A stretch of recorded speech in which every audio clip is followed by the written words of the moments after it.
रासो उन ग्रंथों को कहा जाता है जिसमें किसी भी शासक की युद्ध, कीर्ति, विजय इत्यादि चीज़ों की हमको जानकारियाँ प्राप्त होती है।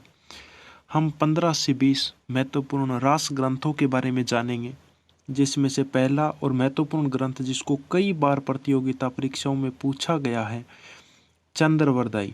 चंद्रवरदाई ने पृथ्वीराज रासो की रचना की थी, जो पृथ्वीराज चौहान तृतीय के दरबारी कवि हुआ करते थे। नरपति नालय के द्वारा विसल देव रासो की रचना की गई थी, ठीक है, जो विग्रहराज चतुर्थ के दरबारी विद्वान हुआ कवि हुआ करते थे। सारंगधर और जोधराज, ये दो नाम है और इन दोनों के नाम से ही हमीर रासो ग्रंथ की रचना की गई थी, ठीक है। इसके बाद में आता है गिरधर आसिया। संगत रासों की रचना की गई थी, गिरधर आसिया के द्वारा संगत रासों की रचना की गई थी, ठीक है। इसके बाद में आता है नयामत खां। नयामत खां के द्वारा कायम रासों की रचना की गई थी, जबकि जाचक जीवन के द्वारा प्रताप रासों की रचना की गई थी, ठीक है। ये प्रताप सिंह वो है जो अलवर के राजा हुआ करते थे। ये कहाँ के शासक थे? ये अलवर के शासक हुआ करते थे।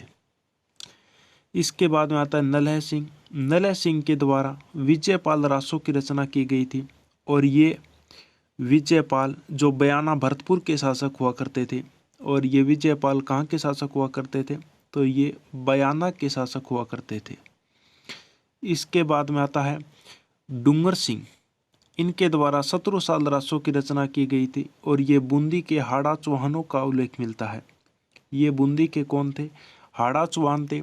इसके बाद में आता है दलपत विजय के द्वारा खुमाण रासों की रचना की गई थी, और इसमें बाप्पा रावल से लेकर के हमको राज सिंह तक की जानकारियां मिलती है। दयाल के द्वारा राणा रासो ग्रंथ की रचना की गई थी, जिसमें बाप्पा रावल से लेकर के जय सिंह तक का वर्णन मिलता है, ठीक है। इसमें जय सिंह तक का उल्लेख मिलता है। इसके बाद में कुंभकर्ण सांधु के द्वारा रतन रासो नामक रास ग्रंथ की रचना की गई थी। ये कुछ महत्वपूर्ण रास ग्रंथ थे जिनके बारे में अक्सर राजस्थानी साहित्य में प्रश्न पूछे जाते हैं, और आगे भी बार बार इन्हीं से रिपीट होते हुए प्रश्न आपको मिलेंगे। इसलिए मैंने ये कुछ इम्पोर्टेंट तो जो थे वो आपको बता दिए हैं। धन्यवाद। अगली वीडियो में मिलते हैं।